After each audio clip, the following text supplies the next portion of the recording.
it off you now. That's fine. It's cool. Yeah. But like, would you turn pro and do the Olympics? No, you can't.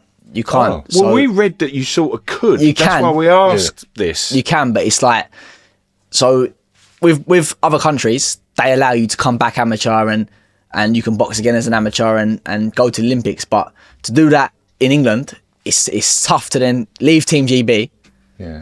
go box as a pro, and then all of a sudden come back to the team. By that point, then you're out of contract. You can't just come back on the squad and go and box for GB in the Olympic. You can't do that. You've got to then win another national title, then get an assessment with the GB squad, pass your assessment with the GB squad, then get put on the bottom. You're at the bottom of the ranking order now. You've got to then work your way up through the squad, because you're not the only boy on the squad. There's other boys that you're waiting on the squad, but you've then got to work your way back up through the squad, get back on the podium squad, then hopefully get picked for a qualifiers. Wow. And then once you go to a qualifiers, that's not to say if someone else has already qualified. If one of the other boys has been to the first qualifier and they qualify straight away, you're out. You missed your chance. Wow. So it's a long process. Yeah, a lot of other countries though.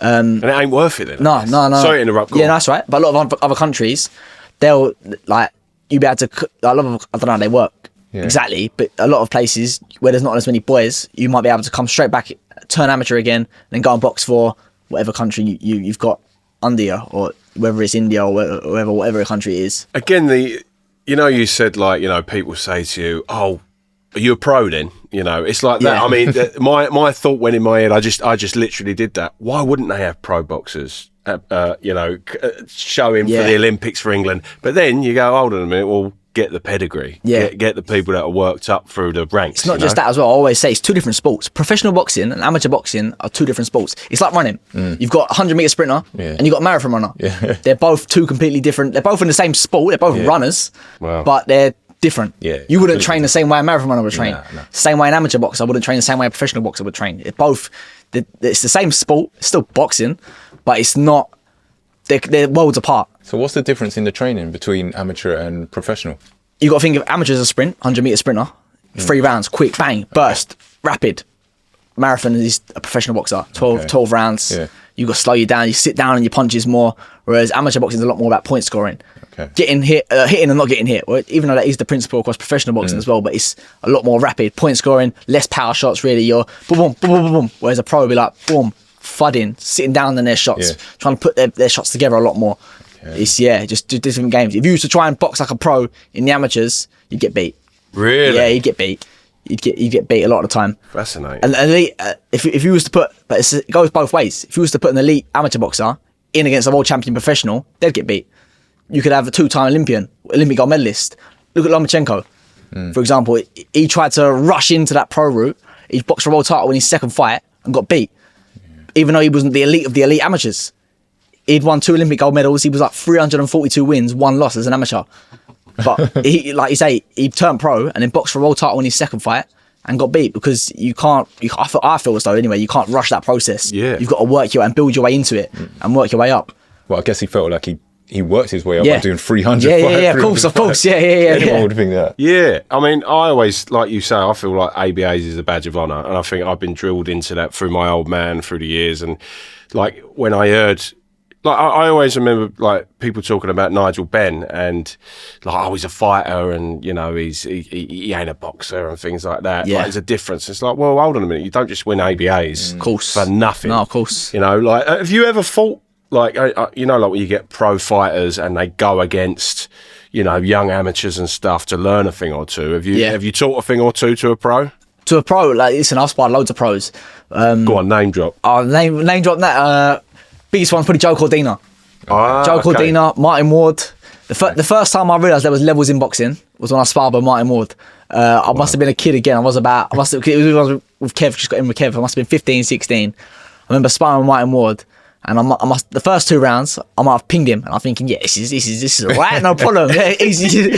But then come the 3rd round, now I'm blowing a little bit, and he's probably starting to whip him into the body, whipping into the head, and I'm thinking, he's hitting me, and then he's moving around to the side of me, and I'm thinking, where's he gone? And then all of a sudden he's coming back, and then the 3rd, 4th round, he's bashed me to pieces. Yeah. But that's the first time I ever realised that there's levels in boxing. Like before that, I'd never been in the ring with someone and felt almost out of place. And even now, I've never felt truly out of place.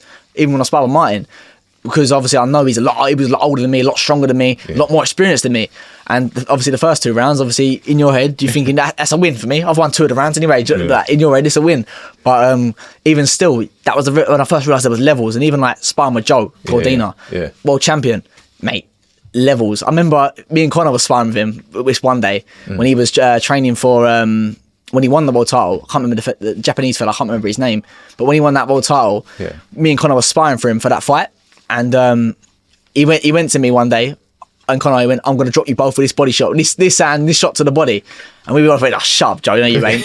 What did he do? Go and dropped us both to the body with that same shot. Like, there was just levels. Like, Joe, it hit you twice, and then he'd step around you, move around you, and he's gone. Then he'd hit you from the side, then he'd be stepping around you the other side, and all of a sudden, by the time you turn around to look at him there, he's hit you around the other side there, and it was just like, it was, mad. But you know what, like I said, you learn from them rounds. It's unbelievable around sparring. Like, it's like you surround yourself with. If you're in the ring, and even if you're just outside of the ring, being around world champions like Joe Cordina, that rubs off on you, and it develops you as a fighter. And you need to push yourself like that. I think you can't. You don't learn as you push yourself. You need to almost take that beating, take that loss, as we said earlier, to be able to develop and learn as a fighter and as a person.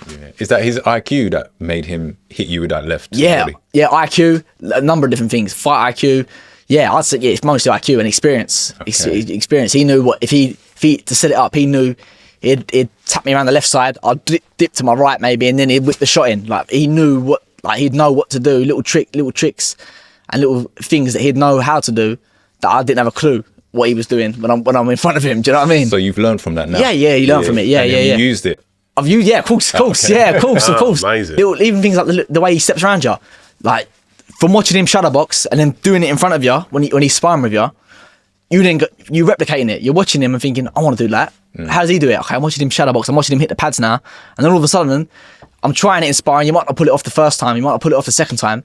But then all of a sudden, the 10th time in maybe, I've gone boom, boom, boom. I've stepped round someone. I'm like, oh my God.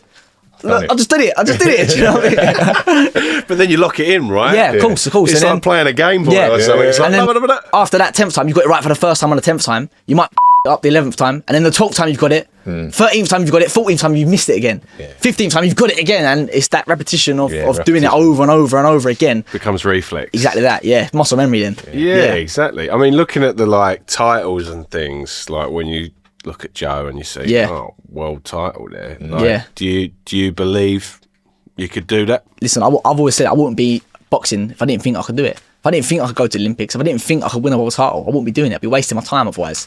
It's like I say, boxing's a hard sport. People don't realise there's not a lot of money in boxing, especially as a professional. Unless you're at that top level, there's not a lot of money in it. You'd be better off going and getting an electrician apprentice and going and being an electrician.